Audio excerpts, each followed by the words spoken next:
বছর ঘুরে আবারও কুরবানির ঈদ চলে আসলো, আর এই বছর আমি প্রথমবারের মতো কুরবানি দিতেছি। তাই সারাদিন গরুর হাটে ঘুরে আমাদের পছন্দ অনুযায়ী একটা গরু কিনে ফেললাম। আসসালামু আলাইকুম এভরিওয়ান, কি অবস্থা সকালের? আশা করি সবাই ভালো আছেন। এবারের কুরবানি ঈদটা আমাদের জন্য একটু স্পেশাল, কারণ প্রতিবার তো আমার বাবা কুরবানি দিত, আর এবার আমি নিজে কুরবানি দিতেছি। রোজার ঈদের থেকে কুরবানি ঈদের আনন্দটা একটু বেশি লাগে, তার কারণ হচ্ছে সারাদিন গরুর হাটে ঘুরে পছন্দ অনুযায়ী গরু কেনার মধ্যে একটা অন্যরকম আনন্দ পাওয়া যায়। হয়তোবা গরুর হাটে গরুর দুই একটা লাথি গুতা খেতে হয়, তারপরও কিন্তু এর একটা অন্যরকম মজা আছে। আমাদের এবার গরুর হাটে সব থেকে বেশি গরু উঠছে। আজকের বাজারে এত পরিমাণ গরু উঠছে যে কোন গরুটা আমি কিনবো সেটা নিয়েই আমি সারাদিন ঘুরতে ঘুরতে সময় চলে গেছে। তারপরও আমাদের একটা গরুও পছন্দ হচ্ছে না। মানে আমাদের যে বাজেট, ওই বাজেটের মধ্যে গরু পছন্দ হলে বাজেটে মিলছে না, অথবা বাজেটে মিললে গরু পছন্দ হচ্ছে না। এন্ড তারপরও আমার ইচ্ছে যে পুরোটা বাজারের সবগুলো গরু আমি ঘুরে ঘুরে দেখবো। এখানে অনেকগুলো গরুই আমার পছন্দ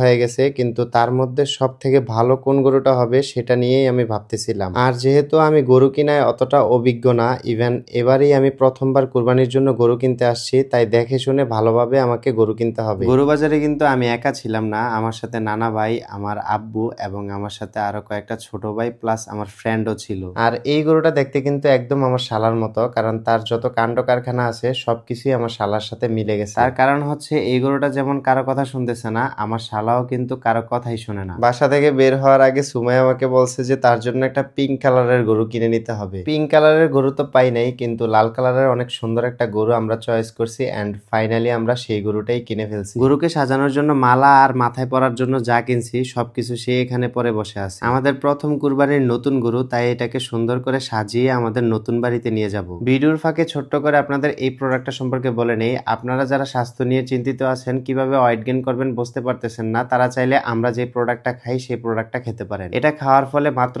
1 মাসেই আপনাদের 5 থেকে 7 কেজি ওজন বাড়বে, এন্ড আপনারা 3 মাসের কোর্স সম্পন্ন করলে পার্মানেন্ট একটা ওয়েট গেইন করতে পারবেন। এই প্রোডাক্টটা আপনারা পেয়ে যাবেন কাকলি বিজনেস শপ ফেসবুক পেজটা আমি এই ভিডিওর ডেসক্রিপশনে মেনশন দিয়ে রাখবো, একটু কষ্ট করে চেক করে নেবেন। আমাদের প্রথম কুরবানির প্রথম গরু আমরা আমাদের নতুন বাড়িতে নিয়ে আসছি। আপাতত ঈদের আগ পর্যন্ত 2-3 দিন আমাদের কুরবানির গরুটা আমরা এখানেই রাখবো। যদি আমাদের নতুন বাড়িটা রেডি হয়ে যেত, অবশ্যই আমরা কুরবানিটা আমাদের এই নতুন বাড়িতেই দিতাম। যেহেতু আমাদের নতুন বাড়ির কাজ পুরোপুরিভাবে এখনো শুরু হয় নাই, কমপ্লিট তো আরো পরের কথা, তাই আমরা এবারের কুরবানিটা আমাদের পুরাতন বাড়িতেই দিব। আমাদের এই গরুটাকে নিয়ে সুমাইয়া অনেক শখ করছিল, তাই সুমাইয়া আর সাইফানকে নিয়ে গরু দেখানোর জন্য নিয়ে আসলাম। সাইফান তো আমাদের গরু দেখে মহা খুশি। আরেকটা বিষয়, কেন জানি না এই গরুটাকে আমি যতবারই দেখতেছিলাম ততবারই এই গরুটার জন্য আমার অনেক বেশি মায়া কাজ করতেছিল। তারপরে আল্লাহর সন্তুষ্টির জন্য আল্লাহর আদেশ তো পালন করতেই হবে। গরুর খাবারের জন্য ঘাস এবং ভুসি যা যা প্রয়োজন ছিল সবকিছুই এখানে এনে দিছি। যাই হোক, আজকের ভিডিওটা এ পর্যন্তই। সবাই ভালো থাকবেন, সুস্থ থাকবেন, দেখা হচ্ছে পরবর্তী কোনো ভিডিওতে।